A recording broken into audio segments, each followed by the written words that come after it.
ایک چھوٹی سی 6 سالہ معصوم بچی سڑکوں پر ٹیشو پیپرز بیچ رہی تھی۔ چہرے پر مسکراہٹ لیے یہ ادھر سے ادھر پھدکتی پھر رہی تھی۔ گاہکوں کو آتے دیکھ کر اپنی چھوٹی سی ٹوکری ان کے سامنے کرتی ہوئی کہتی، آپ کو ٹیشو پیپرز چاہئیں؟ وہ ایک خاتون کے سامنے سے گزرتی ہے تو دیکھتی ہے کہ وہ رو رہی ہے۔ معصوم بچی اس کے پاس رک جاتی ہے۔ خاتون نے بھی اشک بار آنکھوں سے اس پیاری سی بچی کو دیکھا جو چہرے پر خوبصورت مسکراہٹ لیے اس ٹیشو پیپر کا پیکٹ پیش کر رہی تھی۔ اس نے انجانے میں ٹیشو پیپر نکالا اور اپنی آنکھوں سے ٹیشو پوچھنے لگی۔ اس نے اپنے پرس سے ٹیشو پیپرز کی قیمت نکالی اور بچی کو دینے کے لیے دیکھا تو وہ جا چکی تھی۔ وہ چھوٹی سی مسکراتی ہوئی بچی اسے بہت اچھی لگی۔ تھوڑی دور ایک خالی بینچ پڑا تھا۔ وہ خاتون وہاں جا کر بیٹھ گئی، کچھ سوچا اور پھر اپنے موبائل سے اپنے خاوند کو میسج کیا، میں اپنے کیے پر نادم ہوں۔ جو کچھ ہوا مجھے اس پر افسوس ہے۔ آپ جانے دیں، آپ کا موقف درست ہے۔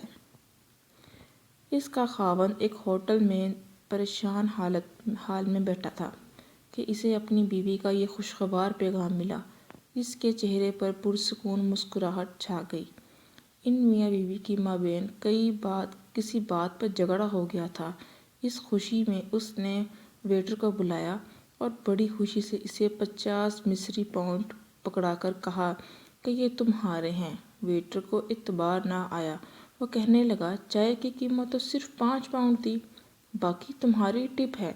وہ گیا ہوا۔ اب ویٹر کے چہرے پر مسکراہٹ تھی۔ ویٹر کو اتنی بڑی رقم کا ملنا کوئی معمولی بات نہ تھی۔ اس نے ایک فیصلہ کیا اور اس بوڑھی فقیر عورت کے پاس جا پہنچا جو فٹ پاتھ پر کپڑا بچھائے چاکلیٹ اور ٹافیاں بیچ رہی تھی۔ اس نے 1 پاؤنڈ کی چاکلیٹ خریدی اور اسے مسکراتے ہوئے 10 پاؤنڈ پکڑا دیے۔ باقی پاؤنڈ تمہارے لیے، اس نے کہا اور اپنے کام پر واپس چل دیا۔ بوڑھی خاتون بار بار اس 10 پاؤنڈ کے نوٹ کی طرف دیکھ رہی تھی جو اسے بغیر کسی محنت اور صلے کے مل گئے تھے۔ اس کے چہرے پر بے حد مسکراہٹ تھی۔ اس کا دل مارے خوشی کے بلیوں اچھل رہا تھا۔ اس نے زمین پر بچھائے ہوئے اپنے سامان کو سمیٹا اور سیدھی قصاب کی دکان پر جا پہنچی۔ اسے اور اس کی پوتی کو گوشت کھانے کی کتنی مدت گزر چکی تھی۔ ان کا گوشت کھانے کو جی چاہتا تھا مگر ان کے وسائل اجازت نہیں دیتے تھے۔ آج ان کی خواہش پوری ہو رہی تھی۔ اس نے مسکراتے ہوئے گوشت خریدا اور گھر چل دی۔ بوڑھی اماں نے بڑی محنت اور شوق سے گوشت پکایا اور ننھی سی پیاری سی پوتی کا انتظار کرنے لگی کہ وہی تو اس کی کل کائنات تھی۔ آج وہ گوشت کھا کر کتنی خوش ہوگی۔ وہ سوچوں میں گم تھی کہ ٹیشو پیپرز بیچنے والی اس کی پوتی مسکراتی ہوئی گھر میں داخل ہوئی۔ آج اس کے چہرے پر عام دنوں سے زیادہ مسکراہٹ تھی۔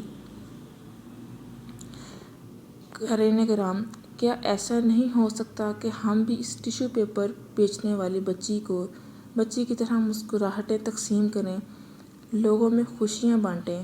رسول اکرم کی حدیث پر غور کریں۔